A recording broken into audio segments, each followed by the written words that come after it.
Hi friends, welcome to our channel. இந்த வீடியோவில் நம்ம என்ன பார்க்க போகிறோன்னா, அடகு வச்ச நகையை அசல் கட்டாமல் எப்படி மீட்கிறதுன்னு பார்க்கலாம்.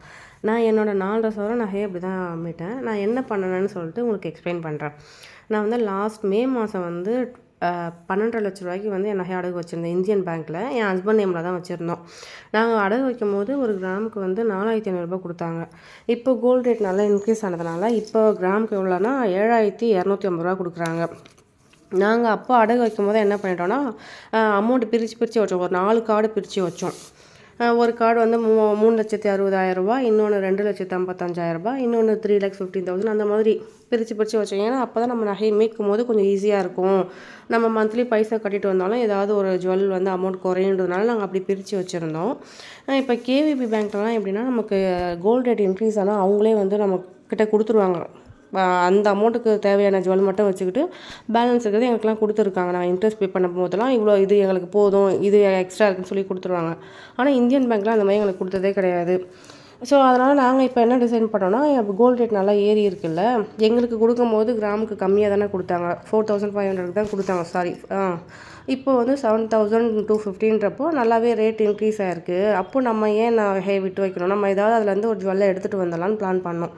அப்படி பிளான் பண்ணும்போது தான் நான் என்ன டிசைட் பண்ணேன், அந்த 3,15,000 ஒரு அமௌண்ட்டை ரெடி பண்ணிவிட்டு அதை போய்ட்டு என் ஹஸ்பண்ட் நேமில் இருக்க ஜுவல்லை மீட்டு என் நேமில் அடகு வச்சுக்கலாம். என் நேமில் அடகு வைக்கும்போது அதுலேருந்து ஒரு செயினையோ இல்லை ஏதோ ஒரு திங்ஸை எடுத்துக்கலான்னு சொல்லிட்டு நான் டிசைட் பண்ணேன். நான் அப்படி டிசைட் பண்ணும்போது தான் என் ஹஸ்பண்ட் என்ன சொன்னாங்கன்னா, நம்ம ஏன் ஒரே ஒரு கார்டை மட்டும் மாற்றி வைக்கணும், எல்லா கார்டையும் மீட்டு உன் நேமில் வச்சோம்னா எல்லாத்துலேருந்தும் ஒரு ஒரு ஜுவல் எடுக்கலாம்லன்னு சொல்லி சொன்னாங்க. அப்போது வந்து எங்களுக்கு வந்து 3,60,000 ரெடி பண்ண வேண்டியதாக இருக்கும். ஏன்னா நான் வச்சுருக்க அமௌண்ட்லேயே பெரிய அமௌண்ட் அது 3,60,000. என்ன டிசைட் பண்ணோன்னா, அந்த 3,60,000 வந்து ரெடி பண்ணிடலாம். 3,60,000 ரெடி பண்ணிட்டா நான் என்னுடைய ஜுவல்லை மீட்டு என் அக்கௌண்ட்டில் வச்சுட்டு வந்த அந்த அமௌண்ட்டை வச்சு திரும்ப இன்னொரு கார்டு அதை மீட்டு மறுபடியும் என் அக்கௌண்ட்டில் வச்சு இந்த மாதிரி வச்சோம்னா ஒரு கார்டுலேருந்து ஒரு ஜுவல் நம்ம எடுத்துக்கலாம் நாங்கள் டிசைட் பண்ணோம். இப்போ என்னென்னா, எங்களுக்கு அந்த 3,60,000 நாங்கள் எப்படி ரெடி பண்ணுறது, சரி வெளியில் ஏதாவது இன்ட்ரெஸ்ட் வாங்கலான்னு பார்த்தாலும் இன்ட்ரெஸ்ட் எவ்வளோ ரொம்ப ஜாஸ்தியாக இருக்கும், நமக்கு அது கட்டுப்படியாகாதுன்னு நாங்கள் டிசைட் பண்ணிவிட்டு அப்புறம் நான் என்ன யோசிச்சேன், என்னுடைய தாலி செயின் இருந்தது. சரி அதை அடகு வச்சிடலாம். அதை அடகு வச்சு பத்தலைன்னா என் ஃப்ரெண்டு ஒரு 2 சவரன் தரேன்னு சொல்லியிருந்தா. ரெண்டுத்தையும் சேர்த்து அந்த 3,60,000க்கு அடகு வச்சுட்டு இந்த ஜுவல்லெல்லாம் மூட்டு என் அக்கௌண்ட்டில் மாற்றி வச்சுட்டு திரும்ப என் தாலி செயினையும் என் ஃப்ரெண்டோடைய நகையும் மீட்டு அவகிட்ட கொடுத்துட்டு எந்த தாலி செயினை போட்டுக்கலான்னு நாங்கள் டிசைட் பண்ணோம். ஸோ அதனால் இந்த ப்ராசஸ் பண்ணுறதுக்காக நாங்கள் சாட்டர்டே போல் பேங்க் இருக்குமான்னு சொல்லிட்டு என் ஹஸ்பண்ட் கிட்டே விசாரிக்க அனுப்பியிருந்தேன் ஃப்ரைடே. அப்போ அவர் போய் அந்த அப்ரைசர்கிட்ட கேட்டதுக்கு அவர் கேட்டிருக்காரு, நீங்கள் எதுக்காக கேட்குறீங்கன்னு சொல்லி கேட்டதுக்கு, இல்லைங்க என் பேரில் இருக்க அக்கௌண்ட்டில் இருக்க ஜுவல்லோனை என் ஒய்ஃப் நேமுக்கு நான் மாற்றணும் அப்படி சொல்லியிருக்காரு. அதுக்கு அந்த அப்ரைசர் வந்து, அதுக்கு எதுக்கு நீங்கள் நாளைக்கு வரைக்கும் வெயிட் பண்ணிவிட்டு நீங்கள் இன்றைக்கி உங்கள் ஒய்ஃபை கூட்டிகிட்டு வந்து இன்றைக்கி நீங்கள் சேஞ்ச் பண்ணி வச்சுக்கலாம்ல அப்படி சொல்லி கேட்டிருக்காரு. அதுக்கு என் ஹஸ்பண்ட் சொன்னார், இல்லைங்க என்கிட்ட அமௌண்ட் கிடையாது, நான் நாளைக்கு தான் என் ஜுவல்லாம் அடகு வச்சு தான் நான் அந்த அமௌண்ட்டை ரெடி பண்ணி தான் அந்த நகையை மீட்டு நான் என் ஒய்ஃப் பேருக்கு மாற்றணும் அப்படின்னு சொல்லியிருக்காரு. அதுக்கு அப்ரைசர் சொல்லியிருக்காரு, இல்லை நீங்கள் வந்து மாற்றி அப்படியே உங்கள் ஒய்ஃப் நேமுக்கு வைக்கணுன்னா நீங்கள் எந்த அமௌண்ட்டுமே பே பண்ண தேவையில்ல, நீங்கள் வந்து வெறும் இன்ட்ரெஸ்ட் மட்டும் பே பண்ணுற மாதிரி இருக்கும். அதுவுமே நாங்கள் உங்கள் ஜுவல்லே கூட நான் ஏற்றி வச்சு உங்கள்கிட்ட இன்ட்ரெஸ்ட் கட்ட இருந்ததுன்னா நீங்கள் கட்டிடுங்க, இல்லைன்னா நாங்கள் இந்த ஜுவல்லே ஏற்றி வச்சுக்கிறோன்னு சொல்லிட்டாங்க. சரி சொல்லிட்டு நாங்களும் போயிட்டோம். நாங்கள் வந்து 4 கார்டாக பிரித்து வச்சுருந்தோம் சொன்னோம் இல்லையா. நாங்கள் போய்ட்டு கார்டுங்களை அப்ரைசர்கிட்ட கொடுத்த உடனே அந்த அப்ரைசர் செக் பண்ணிவிட்டு 1,75,000க்கு நான் ஒரு கார்டு ஜுவல் வச்சுருந்தேன். அதில் வந்து கொஞ்சம் சின்ன திங்ஸ் ஃபுல்லாகவே இயர்ரிங்ஸு ரிங்கு அந்த மாதிரி தான் இருக்கும்.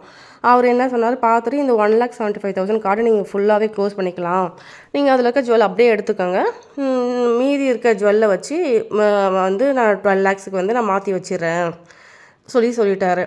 சொன்னதுக்கப்புறம் தான் நான் என்ன நினச்சேன், என்னோடய செயின்லாம் வந்து 3,15,000 ஒரு கார்டில் தான் இருந்தது. இல்லைங்க சார், எனக்கு வந்து அந்த 3,15,000 இருக்க 2 செயின் மட்டும் வேணும், அந்த மாதிரி எனக்கு பிரித்து கொடுப்பீங்களா, இந்த கார்டில் இருக்க கொஞ்சம் ஜுவல்லும் இந்த 1,75,000 நீங்கள் கொடுத்துட்றேன்னு சொன்னீங்களா, அதில் இருக்க கொஞ்சம் ஜுவல்லாம் தருவீங்களான்னு கேட்டோம். அவர் ஓகே சொல்லிட்டாரு. சரிம்மா நீ எடுத்துக்கோ, நான் இதில் அட்ஜஸ்ட் பண்ணி வச்சுக்கிறேன் அந்த அமௌண்ட்டுன்னு சொல்லிட்டு அந்த 3,15,000 இருக்க கார்டில் வந்து எனக்கு ஒரு 2 சவரன் செயின் கொடுத்தாங்க, 2 செயின். இந்த 1,75,000 வந்து அதில் வந்து கிட்டத்தட்ட ஒரு 2.5 சவரன் கிட்ட ஜுவல் கொடுத்தாங்க, 2.25 கிட்ட கொடுத்தாங்க. கொடுத்துட்டு சரி சொல்லிட்டு மீதி எல்லாத்தையுமே நாங்கள் எவ்வளோ 12,50,000 வச்சோம்னா அதை விட அந்த இன்ட்ரெஸ்ட்டுக்கான அந்த ரேட்டை மட்டும் தான் ஏற்றி வச்சாங்க. மிச்சப்படி எந்த டிஃப்ரெண்ட்டுமே கிடையாது. நாங்கள் எந்த அமௌண்ட்டுமே கட்டல. ஆனால் அப்ரைசருக்கு மட்டும் 2,500 கட்டணும். ஏன்னா என்னுடைய பேருக்கு எழுதியிருக்கோம்ல, மாற்றிருக்கோம்ல. ஸோ அந்த ரைட்டிங் சார்ஜுன்னு சொல்லிட்டு 5 கார்டுக்கு பிரித்து வச்சோம் இந்த ஜுவல்லை. 12,50,000 வந்து 5 கார்டாக வச்சோம். ஏன்னா எங்களுக்கு ஈஸியாக இருக்கும் மீட்கிறதுக்குன்னு சொல்லிட்டு அதுக்கு மட்டும் 2,500 பே பண்ணோம். அதை தவிர்த்து நாங்கள் வேறு எதுவுமே பே பண்ணவே இல்லை, எந்த அசலுமே பே பண்ணவே இல்லை. இந்த இன்ஃபர்மேஷன் உங்களுக்கு தேவையானதாக இருந்துச்சுன்னா நீங்களும் யூஸ் பண்ணிக்கோங்க. யாருக்காவது தேவைப்பட்டால் ஷேர் பண்ணுங்கள். தேங்க்யூ.